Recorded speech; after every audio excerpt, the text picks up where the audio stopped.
দর্শক, হজ পালনের আকাঙ্ক্ষা একজন মানুষের জীবনকে কতটুকু প্রভাবিত করতে পারে তার এক জ্বলন্ত উদাহরণ হয়ে উঠেছেন বেলজিয়ামের ২৬ বছর বয়সী যুবক আনাস আল রাজকি।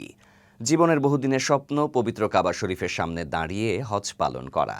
আর এই স্বপ্ন বাস্তবায়নের লক্ষ্যে তিনি বেছে নিয়েছেন এক অবিশ্বাস্য পথ। সাইকেল চালিয়ে ৯টি দেশ অতিক্রম করে অবশেষে তিনি পৌঁছেছেন সৌদি আরবের মক্কায়। গালফ নিউজ জানিয়েছে, আনাসের এই অনন্য যাত্রা শুরু হয় চলতি বছরের মার্চ মাসে পবিত্র রমজান মাসের সূচনা লগ্নে। তাঁর এই মহাকাব্যিক সফরের সূচনা ছিল ইউরোপের দেশ বেলজিয়াম থেকে। এরপর তিনি একে একে Germany, Austria, Italy, Slovenia, Croatia, Bosnia ও হার্জগোভিনা, মিশর, জর্ডান এবং শেষ তক সৌদি আরব হয়ে মক্কায় পৌঁছান।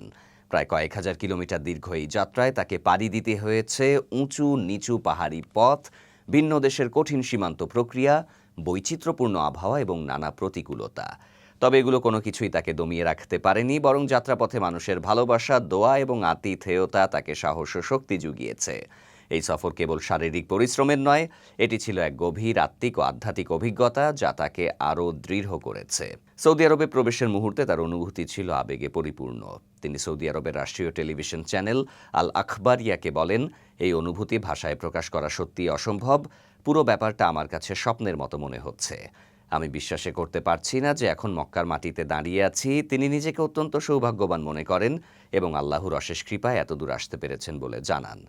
আনাস আরও জানান, পথের ধারে যেসব মানুষের সঙ্গে তার দেখা হয়েছে তাদের আন্তরিকতা তাকে অনুপ্রেরণা জুগিয়েছে। সৌদি আরবের জনপ্রিয় অনলাইন পোর্টাল সাবককে তিনি বলেন, এই যাত্রাপথে আমি অনেক মানুষকে পেয়েছি যারা দোয়া করেছেন, সাহস দিয়েছেন।